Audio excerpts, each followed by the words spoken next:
Esta manhã, a nova reunião no Infarmed já é a 10ª, Miguel, entre especialistas e políticos, com as preocupações centradas ainda na Grande Lisboa, mas também no aumento de casos entre jovens, até porque têm vindo a multiplicar-se as chamadas festas Covid. Sim, tem sido notícia casos de infecção entre jovens, depois de terem estado em festas nada recomendáveis, nesta altura de pandemia, em que é pedido o distanciamento social.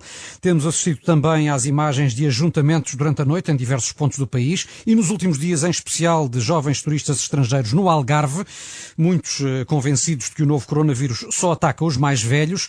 É uma situação que motiva avisos da classe médica, até porque ainda há muito por saber sobre as consequências do novo coronavírus, também nos mais novos, como explica a jornalista Fátima Casanova. O aviso é para ser levado a sério. As chamadas festas Covid têm consequências graves. É completamente errado e irresponsável estas festas Covid que agora andam a ser organizadas, porque isso vai trazer consequências não só para as pessoas que estão envolvidas nessas atividades, mas também para os familiares e para outras pessoas com quem contactam, para além, a fim de iniciarem novas cadeias epidemiológicas de contacto. Fausto Pinto, presidente do Conselho de Escolas Médicas Portuguesas, diz que o argumento da procura de imunidade de grupo não tem qualquer sentido. Não é possível, e eu gostaria de realçar isto, não é possível nós termos por via natural imunidade de grupo. Em Espanha, mesmo nas zonas que estiveram mais afetadas, a percentagem de pessoas comprovadamente infectadas anda na ordem dos 5 a 6%.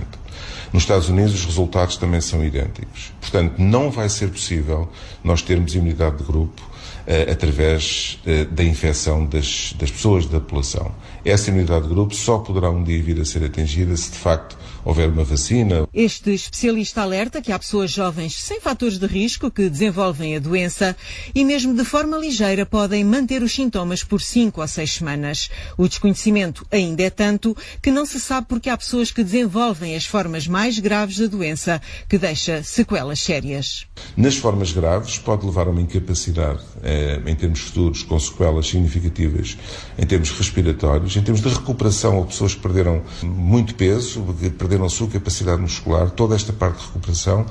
Isto aliás, está calculado, nos Estados Unidos, por exemplo, cada pessoa que morreu por Covid tinha, em média, estamos a falar em média, mais 11 anos de vida. Avisa, por isso, que é preciso adotar comportamentos muito defensivos em relação ao vírus, sobre o qual ainda está muito por saber. Para Fausto Pinto, só há uma certeza. Esta é uma doença que não é para se apanhar. Esta não é uma doença em que nós queiramos ser infectados para resolver o problema e ficarmos imunizados. Até porque depois ainda há uma outra questão.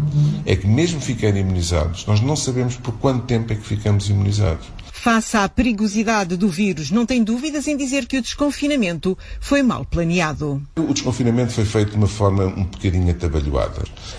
Poderíamos ter feito um desconfinamento mais tardio, mais lento. É óbvio que, uma vez feito o desconfinamento, marcha atrás aqui é sempre difícil, porque cria-se um determinado tipo de dinâmicas que depois são difíceis de claro que se podem retornar, mas têm consequências até mais graves e, portanto, a forma como o desconfinamento foi feito não foi, na minha opinião, mais adequada. O também diretor da Faculdade de Medicina da Universidade de Lisboa diz que faltou reforçar as equipas de saúde pública, falhou a articulação hospitalar e as autoridades deram sinais errados. Da forma um pouco displicente como foram autorizados algum tipo de manifestações, isto independentemente das causas e da nobreza das causas que possam estar por trás, de espetáculos com milhares de pessoas, quer dizer, isto dá para a população uma imagem que é eu diria, de alguma leveza, de um otimismo exagerado. As críticas de Fausto Pinto, presidente do Conselho de Escolas Médicas Portuguesas, que avisa que este vírus não é para brincadeiras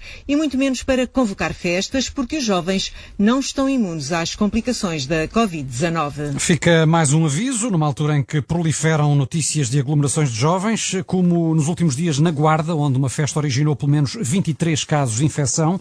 16 estão internados, 7 estão a ser acompanhados em casa. Pois atenção a isso, às festas.